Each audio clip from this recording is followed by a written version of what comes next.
Hello, everyone, and welcome to another show of Watan TV. Today, we are honored to be joined by Mayor of Edmonton, Mayor Andrew Knack. Mayor Knack, first of all, welcome to our show. Thank you so much for having me. I appreciate it.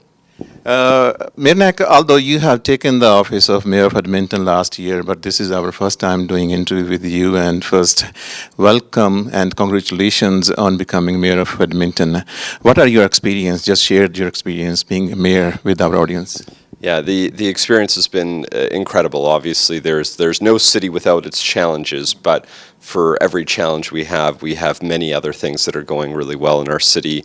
I've had the opportunity now to go across the city many times over the last sort of 9 months and experience the best of Edmonton.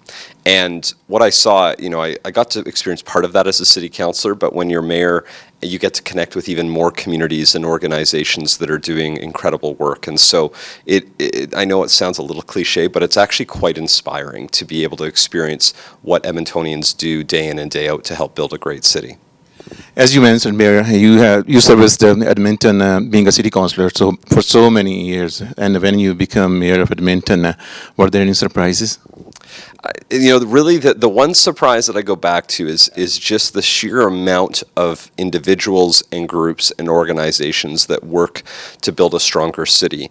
I thought after 12 years I would have been invited to every community event, and it's nowhere close. I think I was invited to maybe 10 or 15% of what is actually happening in the city every single day. And so that's been the surprising part, and it's been a pleasant surprise, although it's also a time-consuming surprise because you want to try to be in community as much as possible.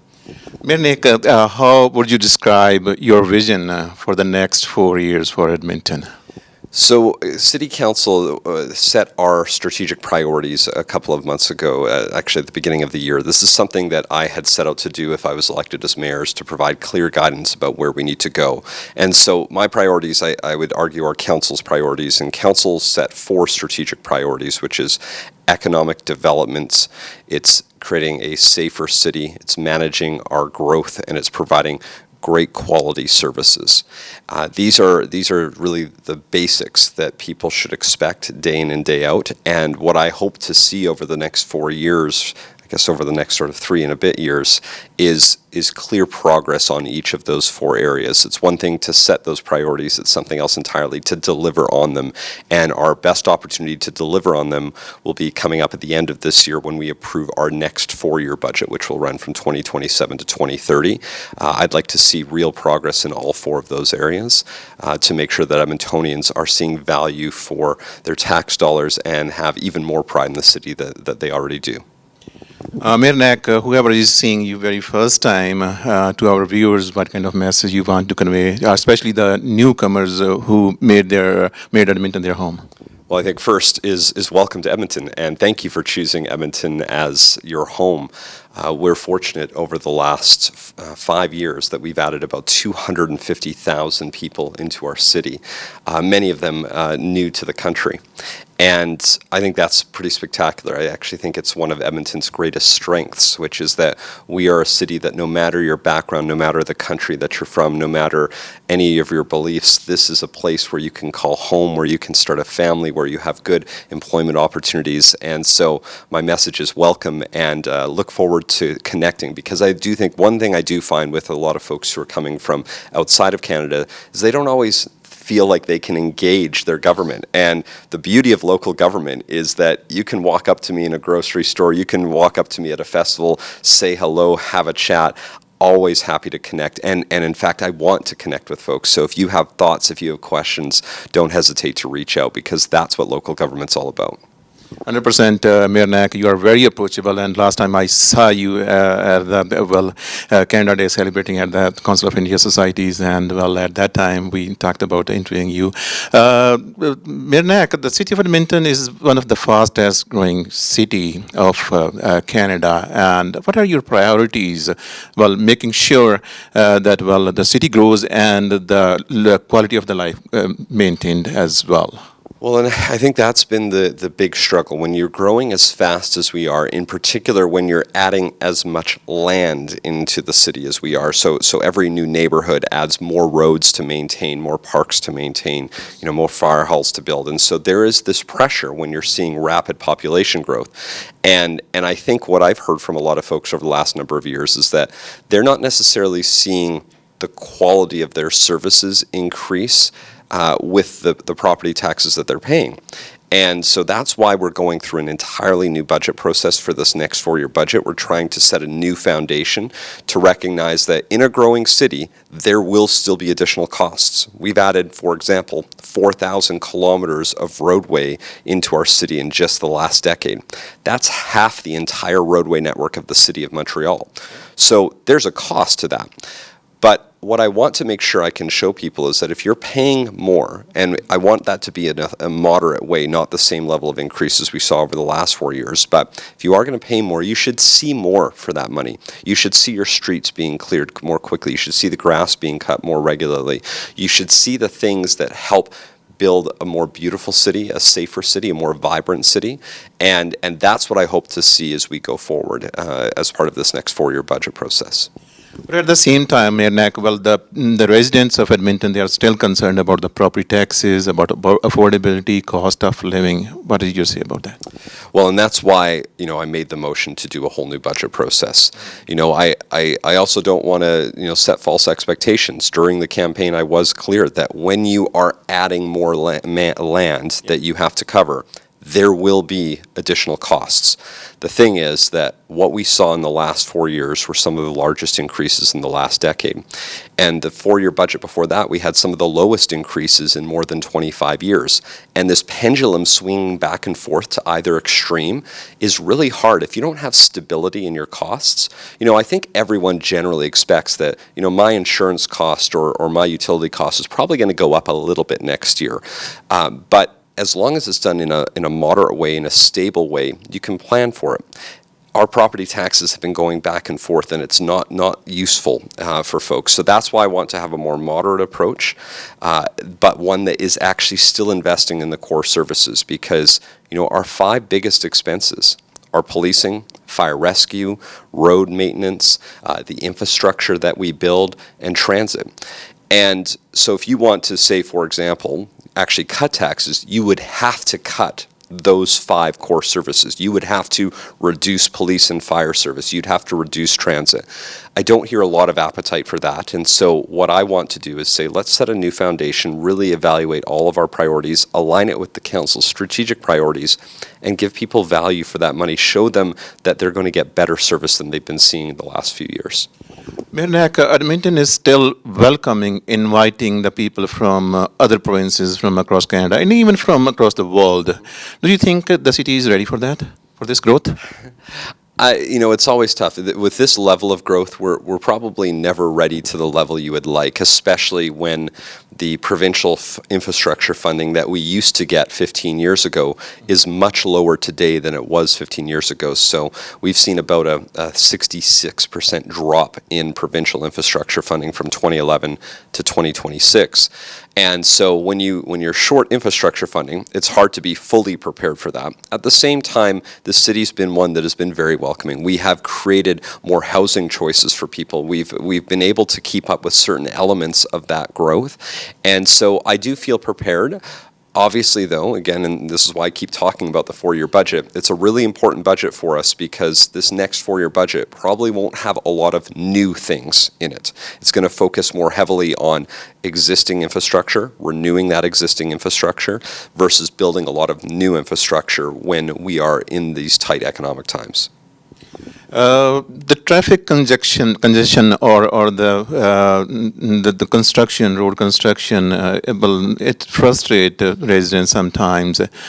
How do you balance infrastructure improvements and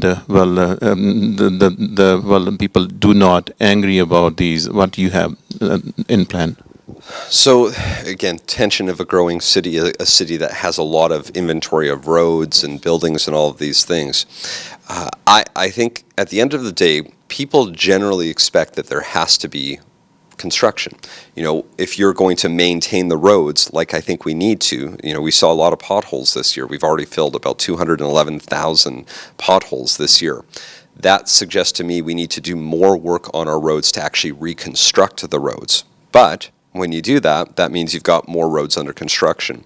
And so I think the best way to resolve that is to expand upon a motion that I made last year. So last year, similarly, I was very sick of construction. It felt like every single road you were on had construction. And what I think I really got frustrated about is we have such a condensed construction season in Edmonton. And I think it makes sense for construction crews to be out more, 7 days a week, as close to 24 hours a day as you can. And so a motion I made last year said, well, why don't we take certain intersections? We'll try it out where we actually close them down entirely, but then work 24 hours a day, 7 days a week. And what we found is that when we did that, we were able to finish the job much more quickly, much more efficiently. So there was a little more short-term pain because the entire intersection was closed, but instead of it being partially closed for 2 years, we fully closed it for 2 months, finished the work, opened it up, and moved on. So we're trying to apply that type of approach going forward in our construction projects, where it's more deliberate, where it's more condensed. The biggest challenge is no longer the city. It used to be us. The biggest challenge, and this is through a conversation we just had with the Edmonton Construction Association, is they are having a tough time hiring enough skilled tradespeople to keep up with that work. So they said, we would love to do 24-hour construction in a lot of cases. We currently don't have enough staff and employment. So if people are looking for jobs, if people are looking for employment, the skilled trades is a great way for people to get good work, because construction companies would like to put people to work. They'd like to do more expedited work. But now we have a system in place that allows for that to happen. Mayor Knack, with the heavy rain lately, the streets of Edmonton were flooded, and we are seeing the pictures of flooded streets everywhere on social media. Do we have any plan for a proper or even a better drainage system? Yes, actually. So back in 2019, City Council approved a $1.6 billion flood mitigation program. And this was done to recognize the changing weather patterns, because what used to be a 1 in 100 year flood 50 years ago or even 20 years ago is now something that happens once every 10 or 20 years. And so in 2019, we recognized that. We sort of saw the writing on the wall early on and said, let's start investing in our infrastructure to make our city more flood resilient. And that's why over the last 7 years, EPCOR's been building more stormwater management ponds. They've been upgrading infrastructure where they can. And what we see is a much more flood resilient city. With that said, and we have to be realistic, even building under this new reality, build for what the current 1 in 100 year, 1 in 200 year flood is, there are going to be incidents like we saw Friday where it was essentially a flash flood. So there is, unless you want to spend, unlimited amounts of money to make your city flood resilient for the flash flood that happens, realistically, you're building for the 1 in every 100 year flood. And that's what we're doing. So yes, there will still be occasional incidents where you saw, like we saw on Friday, some of the roads flooded. But overall, the city's utility infrastructure is in much better shape. If people haven't been watching, in Calgary, they're having to replace a whole new line, or a whole line, because the infrastructure hasn't been maintained as well as it needed to over the decades.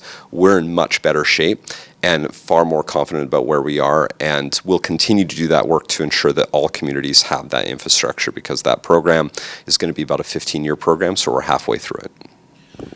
And Mayor Knack, public safety is a major concern still, and what kind of initiative you are taking, or the City of Edmonton is taking, to make the neighborhoods safer?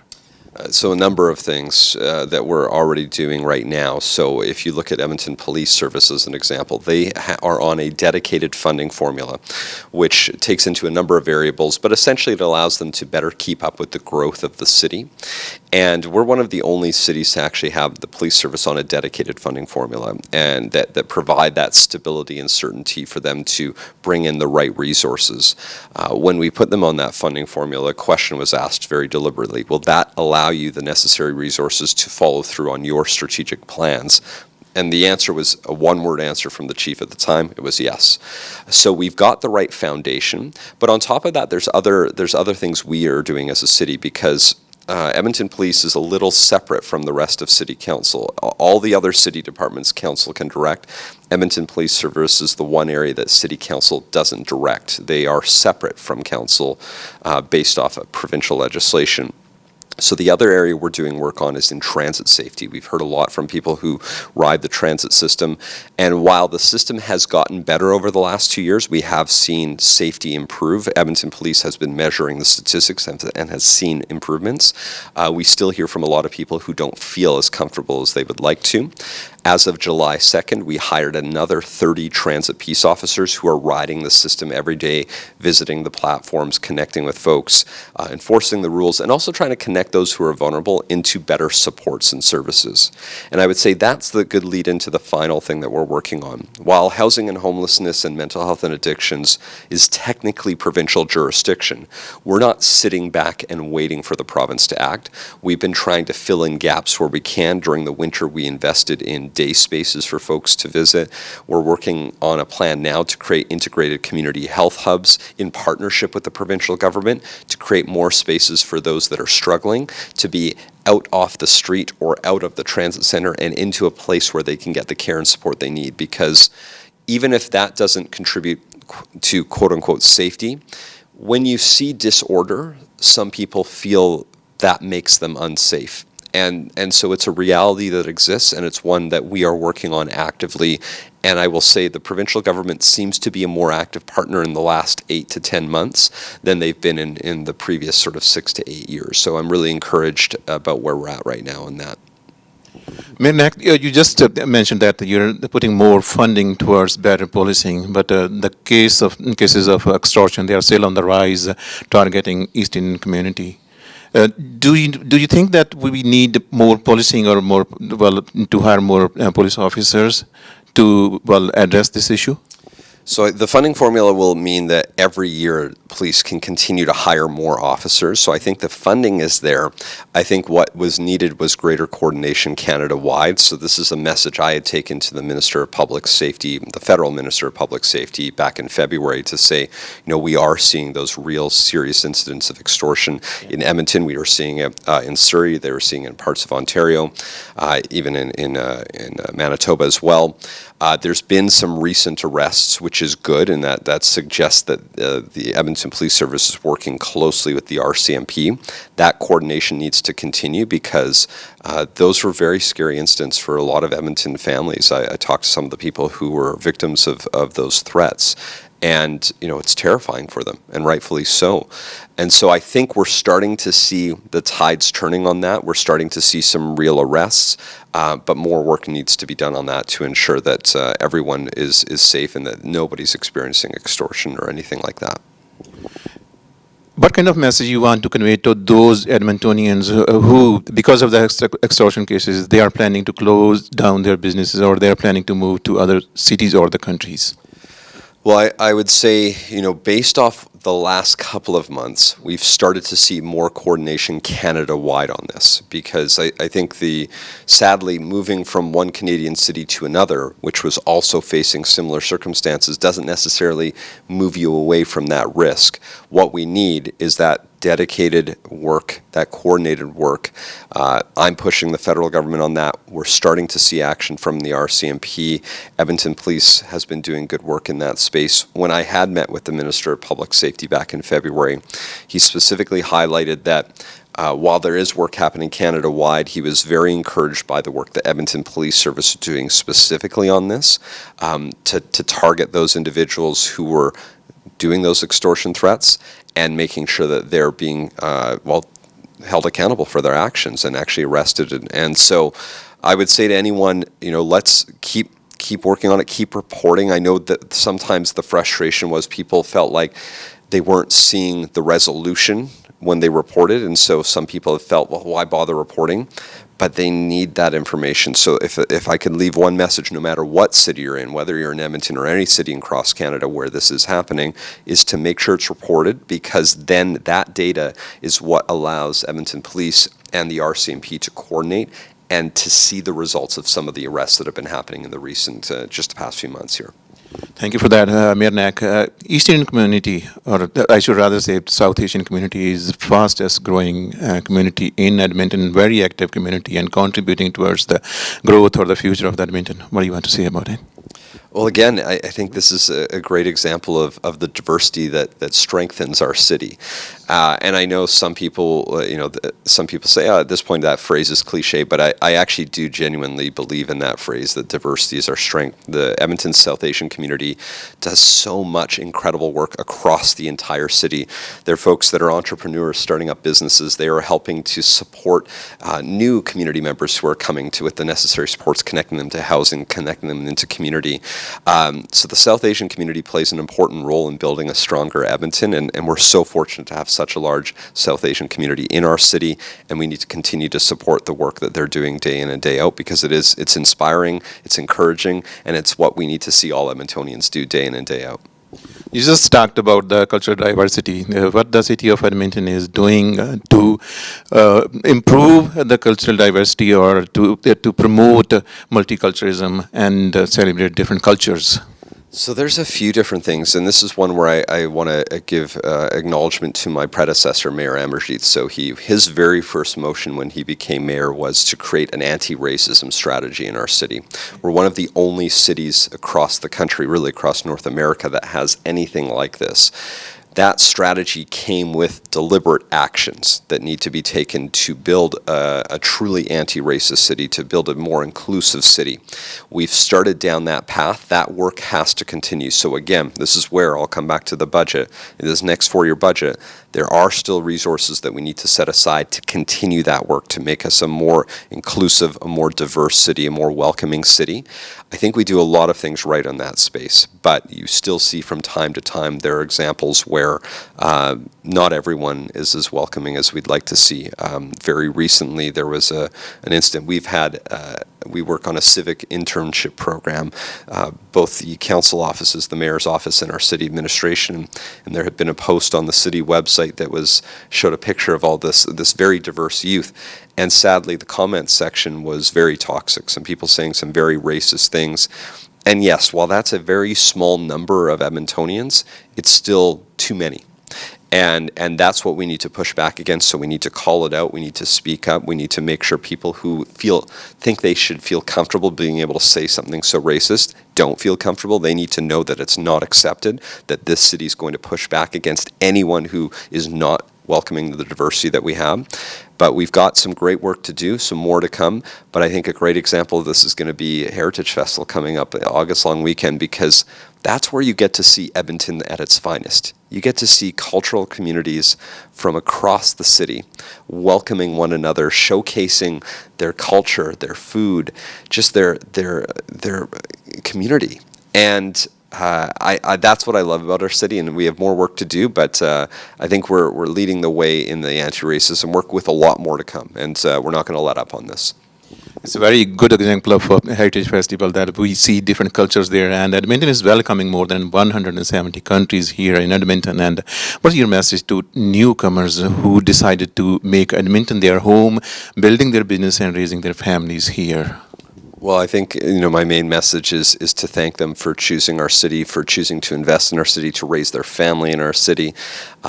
This is what makes Edmonton so special, that we welcome anyone and everyone. It doesn't matter where you're from. It doesn't matter what you believe in. We are going to support you. And I think we're going to continue to see more of that. Edmonton is the most affordable major city in all of Canada. And while we still have work to do on affordability, the fact is, one of the main reasons people are moving here is because they see a future here. They see opportunity, and they know that for every small bad example that makes up a very small percentage of Edmontonians, there are the vast majority of Edmontonians who are ready to welcome them, support them, and learn from them as well. Because that's part of it, is that I have found over the years as being a city councillor how much I've learned from different cultural communities, how much I've learned from different faith communities, and how to support one another. That's what makes us so special.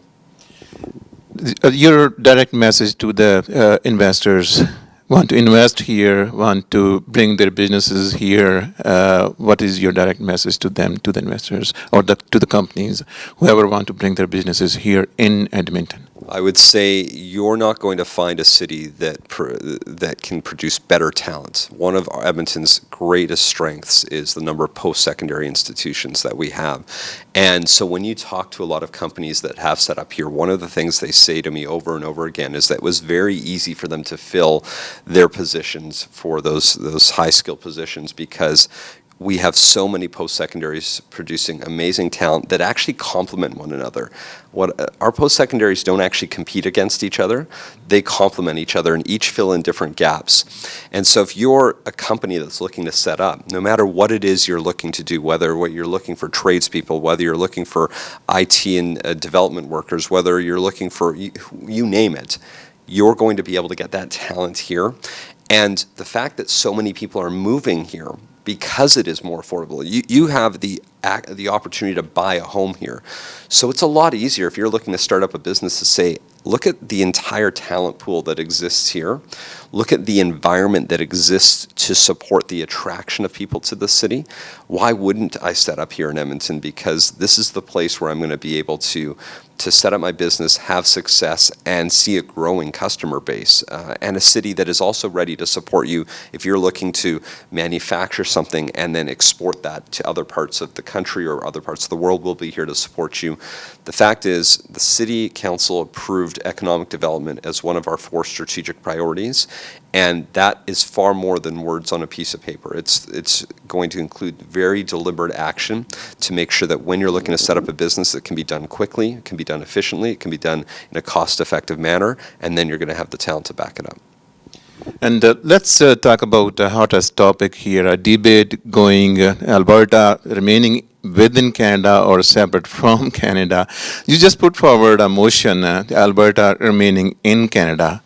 What motivated you to bring this motion forward? Well, a few reasons. I think this does come back a little bit to those businesses that are thinking about setting up in Edmonton. I have heard from some employers, I have heard from some investors who were asking me, should I continue my investment in the city, or should I invest in the city? Should I hire more people? Because they're worried about the uncertainty this creates. And so one of the reasons I made the motion was to provide that certainty that, the polls have shown over and over again that the vast majority of Edmontonians, at least 80% plus, do not support separation, that they want to remain a part of Canada. And so I think actually having a unanimous council motion sends a message to the business community that we are here to be part of this country. You can have stability when you come here. We're not looking to create uncertainty, because one of the biggest challenges for a business is uncertainty. The more uncertainty you create, the greater risk and cost that creates. And so that was one element. But I think the other big reason is just truly, this is I think about how I was raised, and when you run into challenges, and it's not that Alberta does not have challenges. We have challenges within this country, but so does every other province. No province believes they have everything perfect. And when you run into a challenge, you don't run away from that challenge. You face it head on. You acknowledge the challenge and say, I want to work to make it better. I don't always get everything that I want as mayor, even when I'm engaging the provincial government. You don't see me putting forward a motion looking to separate from this province just because I don't get everything that I ask of the provincial government. I work day in and day out to try to build collaborative tables where we can find common ground. And we just went to Canada Day events, and what I saw across the city was cultural communities and faith communities so happy about what this country has provided them, so appreciative of that. And even with every challenge that does exist, there's so many more good things in Canada than bad things. And so that's why I felt it was important as a council to make a motion on this and to speak up. I do think there's a separate conversation, and we should be aware of it, that the ballot question on October 19th is not just about separation. There's another 9 questions, of which I believe, and I'll only speak for myself, not for the rest of council, but I believe those other 9 questions are designed to divide. They're designed to potentially other our neighbors. other newcomers, other people who have been here less amount of time than I have. And we need to make sure that just as much as we advocate for voting to stay a part of this country, we have to vote against those other 9 questions, because they are designed to divide, and they are designed to, I think, create situations where people aren't looking at their neighbors as equals. And we need to be very clear that that's not acceptable. You know, every person here has a story. Almost every person here. Our First Nations, of course, have been here forever, but for thousands upon thousands of years. But everyone else has a story of a grandparent, a great-grandparent, or themselves coming into this country. And we support newcomers. We give them access to the education system, to the healthcare system, because we know that when you do that, they're going to be able to get up off the ground, they're going to be able to start their own business, they're going to be able to find a great paying job, and then they'll be contributing as well. And so let's also make sure that along with the separation question, people are talking about those other 9 questions, which are, I think, very harmful and need to be vocal about them. Whatever you said about separation, regardless this, some people still feel that, well, the provincial leadership should stay out of the provincial constitutional debates. What are your thoughts on this? Well, I think a few things. First, I don't think there's any argument that would suggest this is not somehow a municipal issue. This has a direct impact on Edmontonians. If we were to separate from Canada, the economic harm it would create for Edmontonians would be significant. We've seen, the Chamber of Commerce in Calgary, the Chamber of Commerce in Edmonton have put out clear information that shows that many businesses would actually leave, many people would leave. What would that mean for those who would still stay? Maybe because they have no other choice to move. There would be real harm caused. So, number one, this is a municipal issue. People can try to suggest that it's not, but it's absolutely a municipal issue. But the second piece I always remind people about is that, every issue is political. I think sometimes there's this feeling that politicians shouldn't ever wade into issues where there's diverse perspectives. But the thing is, in almost every issue, there's diverse perspectives. Our job is to stand up and speak up for the things that we believe in. And at the same time, this is something I did as a councillor, it's something I've done as mayor, I still engage with the people that might not agree with me. I don't, the job of an elected representative is not to only find the people that support you and only work to support those individuals. It's to try to represent everyone. And that will mean, though, at times, you take a position on an issue, you vote on an issue that other people aren't happy with. And your job is to still engage those individuals. Your job is to still understand why they believe why they believe what they believe, and to see if you can find common ground. Over and over again, when I've held town halls, part of why I do that is not to convince people about the position that I've taken, but to rather help them understand why I took a position, how I considered all of the voices that existed in that debate, and then how I used that to inform the final outcome. That is actually how politics works. So the idea that we should sort of sit back is not how politics works in the first place. What you should expect, though, is that a willingness to engage and connect, and that's why we held budget engagement sessions across the city back in April. During the summer, I'm going to be out at festivals and events across the city, connecting with people, asking people for their feedback, including those who didn't vote for me, including those who don't like me. My job is still to help them, to support them, even if every decision I make won't be the one that they like. Mayor Knack, I would like to repeat one question. I'm sure, tell me about it. Some of the big investors, they are still uncertain if they want to bring their businesses here in Edmonton or not because of the separation issue. What are your thoughts on this? Really, my thoughts are, I would trust in Albertans. I've mentioned that the polls have shown the vast majority of Edmontonians want to remain, but on top of that, the vast majority of Albertans still want to stay part of Canada. And so, while this did create uncertainty, we'll have the opportunity on October 19th to put this issue to rest. It's part of why I'm encouraging everyone in this city. If you want to remain part of this country, you have to get out and vote. You can't be complacent. You can't wait for someone else to vote, because those that do want to leave, although it's a small minority, they're motivated to vote. They are absolutely going to be there on October 19th. And if the rest of us are complacent, if the rest of us say, somebody else will go vote for us, there is a risk that that referendum could approve, and then we're going to have 2 more years of uncertainty. This is already an uncertain time, but we're only about 3 months away from finishing with this uncertainty, as long as people get out and vote. But to the businesses, I would say, because the polls are so clear, and because what I hear out in community is so clear, this is still the right time to invest. I am working with companies who are ready to put money into this city, who are in the process of doing that, even with this referendum hanging out there, because they know that the vast majority of Albertans aren't going to vote to separate, and so they see this as a place to go, and they're not going to hold back. And that's what I'm going to encourage all businesses, all employers to do. Continue to make that investment. We're here to support you. We're here to get you through that, and we're going to make sure that by the time October 19th has gone, that those businesses can start moving forward with their next level of investment. Mayor Knack, any major projects or initiatives the City of Edmonton has taken for the next year? Well, I think, and that's really, as we go into this next 4-year budget, I think it comes back to, we're going to focus on renewal of what we already have versus a lot of growth. The next 4-year budget has to be more constrained.